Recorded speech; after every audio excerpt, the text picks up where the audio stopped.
Hi, welcome to another University Hospitals cooking class.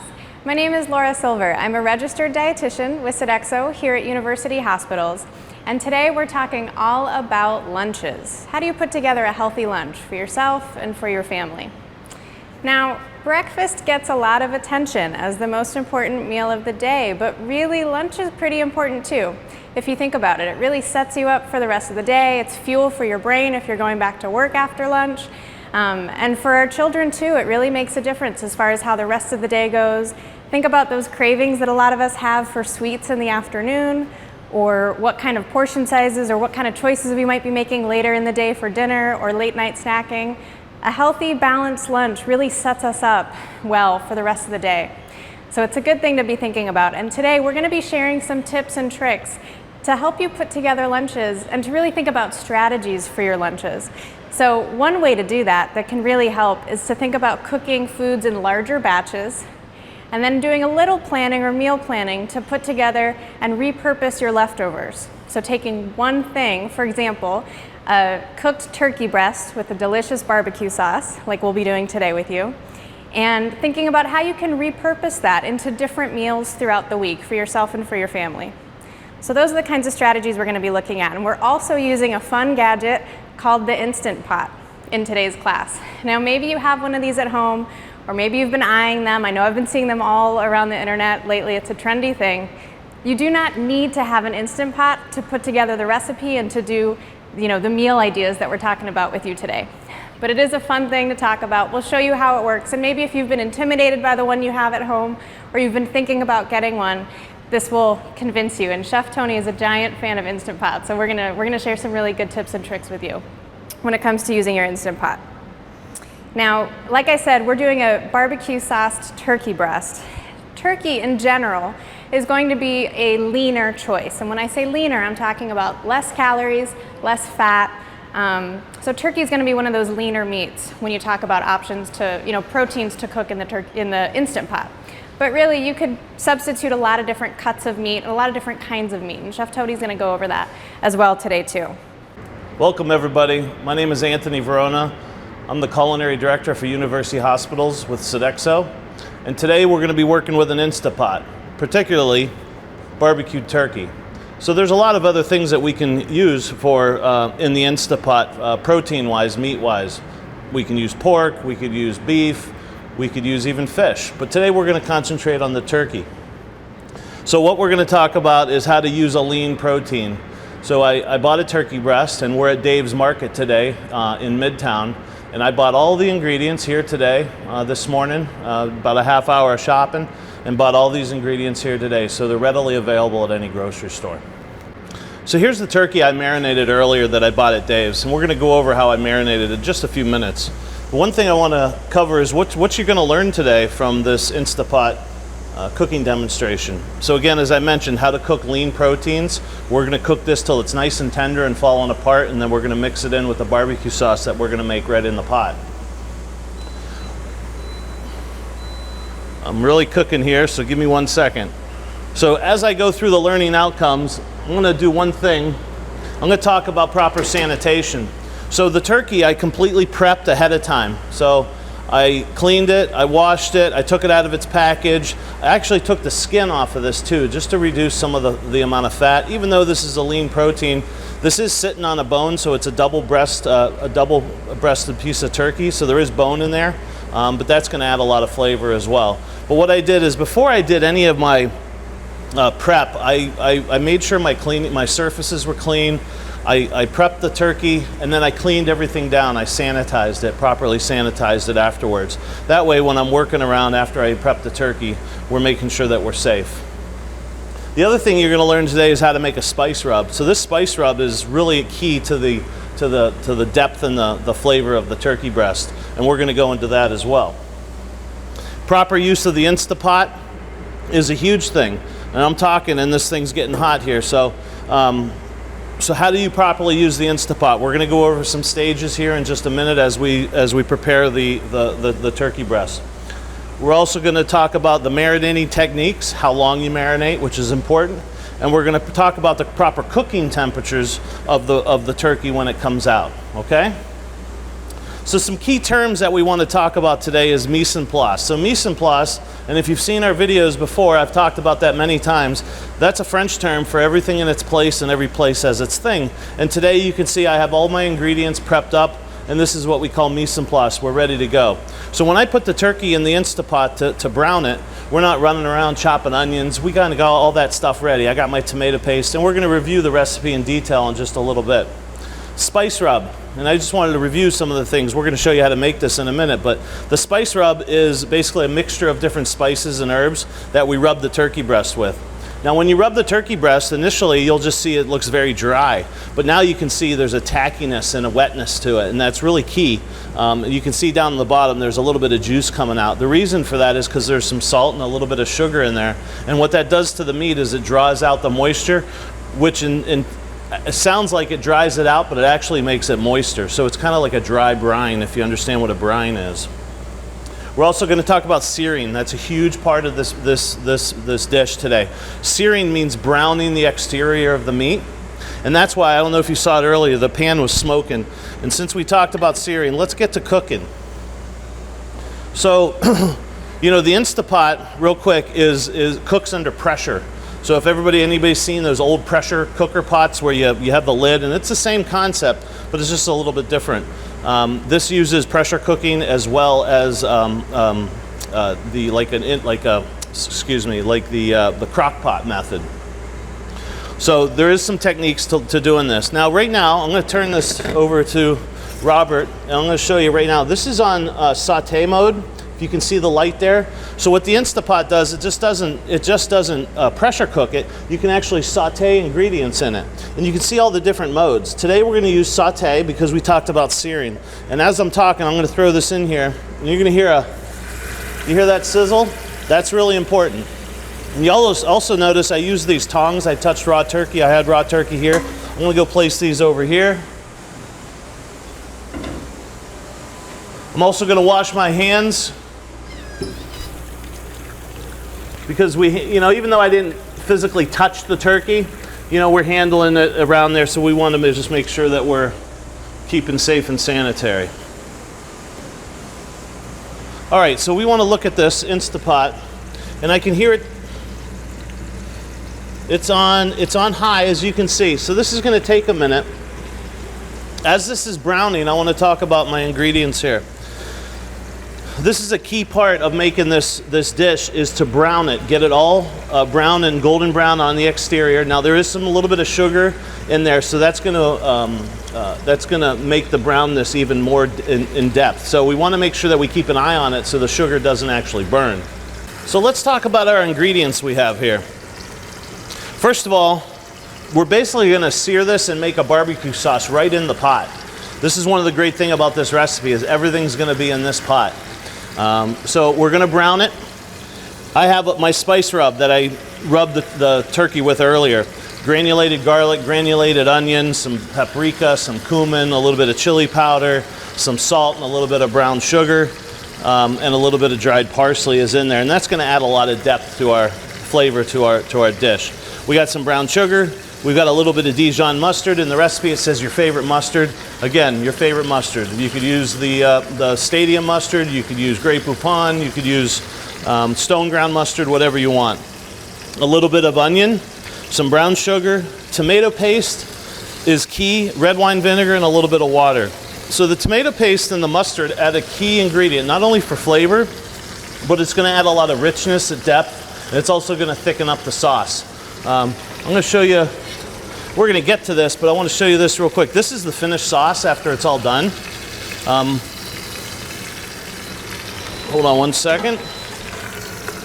Okay, so what I'm going to do is remove the turkey, and you can see I have some nice color on there. That's really, really what we're looking for. So I'm going to remove that. I went over my ingredients. All right, so I added the onions into the pot, and I kept it on the saute mode. That's really important because obviously we don't have the lid on. So I added the onions, and now they're getting nice and translucent and somewhat a little bit brown, and that's really what we're looking for. So I'm going to add my water. I'm going to add my vinegar, and again, we're basically just making a barbecue sauce right into the Instapot. I'm going to add my tomato paste. And again, the tomato paste and the mustard really are going to add not only a lot of depth and flavor, but they're going to add a lot of thickness to it, which is important because we need the sauce to be thick. Anytime you pressure cook, there's a lot of liquid that comes off, and you don't think that there's a lot of moisture inside the turkey, but there is. And as that moisture is exuded from the turkey, it thins out whatever's inside. So the addition of the mustard and the tomato paste really give it a nice thickness. So I'm going to whisk this together, and that's important as well because tomato paste is in here and we want to incorporate all these ingredients.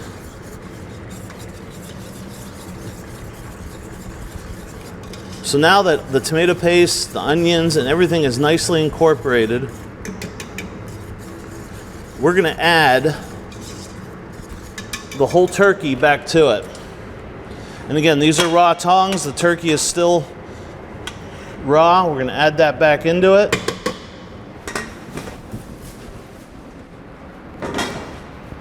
All right, now this is key. So you can see it bubbling.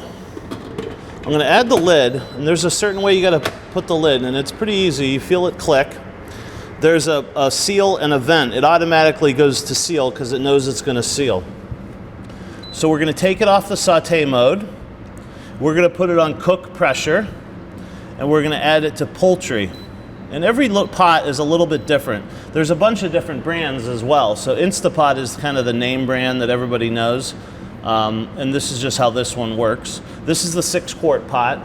I want to mention you can also, well, let's set this first and then so we're going to set this for 1 hour.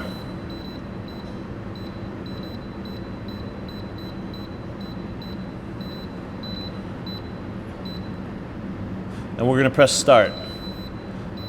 And it's on. So it's going to beep. It says it's preheating. There's a little valve back here, and right now it's depressed, but when it comes up, then the pressure is going to start. So that's a key point. The other thing I want to mention is this Instapot. I believe you can actually buy them here at Dave's. Walmart can get them anywhere if you really are interested in doing that. I believe this one is the 6-quart, and this one was around $65. But hey, if you don't have the $65 or you don't want to have a piece of equipment like this, I will tell you though, there's a lot of stuff you can do with this, and as these series go on, we're going to use the Instapot a lot more. So if you do decide to buy one, you can make tomato sauce in it, you can make yogurt in this, you can do any types of meats, you can make soups, you name it, you can make it in here if you make it on the stovetop. But what I want to get to the point is if you have a crock pot, this can do it. It just won't do it in an hour. It'll probably do it in 5 hours. If you have a Dutch oven, which is those big pots with a lid on it, you could do the same process. Sear it on the stovetop, put the water and the ingredients in to make the barbecue sauce, cover it, and throw it into a 350-degree oven for 3 or 4 hours, which would work. I wouldn't do it on the stovetop, so I think those are the 3 best methods: the Instapot, the crock pot, or in the oven. Okay? So as this is going, we're going to set this aside a little bit.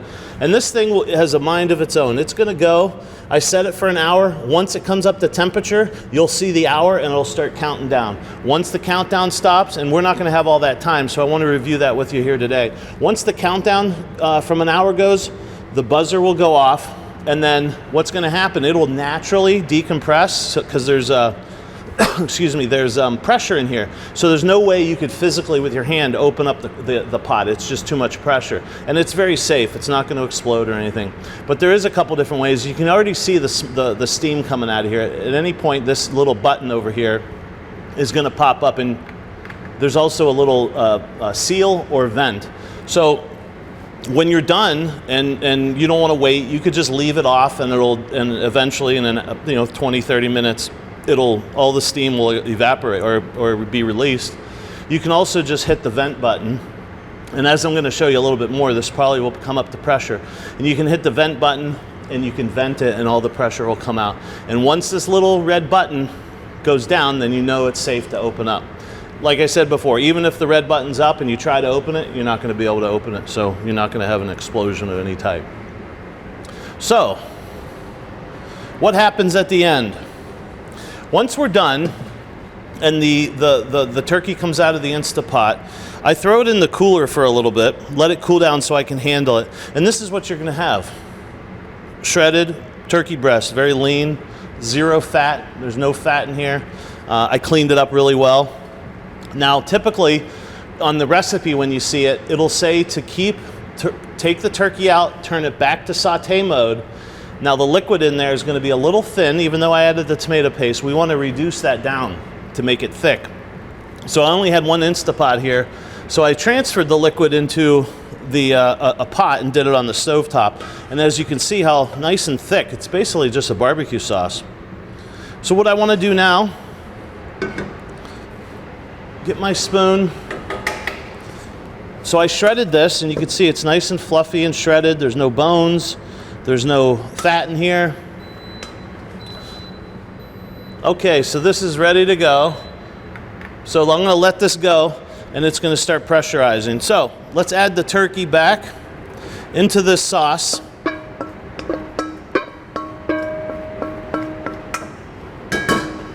And I'm gonna stir this up. I'm gonna show Robert this. So I'm gonna stir this up. And basically what you have now is, I mean, if you ever had pulled pork, same thing, except it's pulled turkey, and it's a lot healthier, leaner, not all that fat. Right now you could take this, and in the recipe I say put this on a bun with some coleslaw, some side salad or something like that. This is a great summer dish. We're also going to do some other summer dishes here in a little bit. So again, you could use this day. One of the things we like to do is if this is too much for a family of 2 or 4 or 6 and you don't eat it all, the next day you could do so many things with this. You could throw it into a pasta, you could put it into a wrap.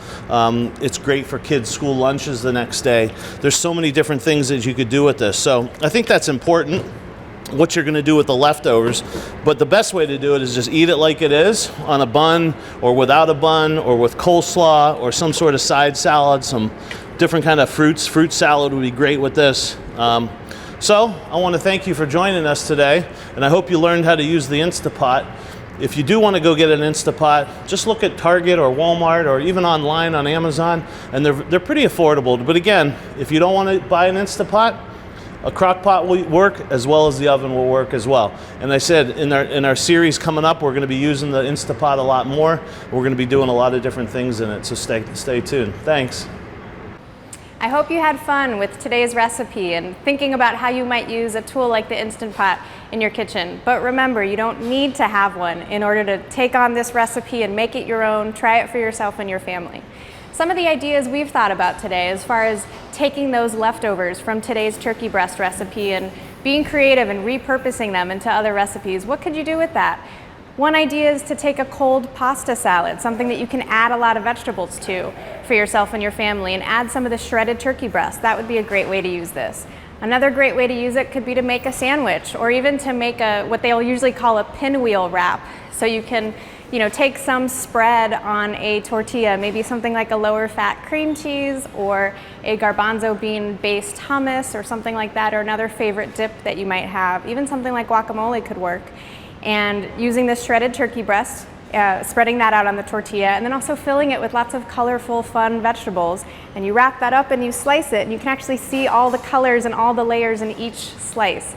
That's a popular recipe idea that we'll do in our cooking classes, especially with younger audiences. So I hope you try that or other ideas. I'm sure you have other ideas to use this leftover turkey breast and make it your own. Thanks for watching us today, and remember to check out the recipes and the handouts that go along with this video. We'll see you next time.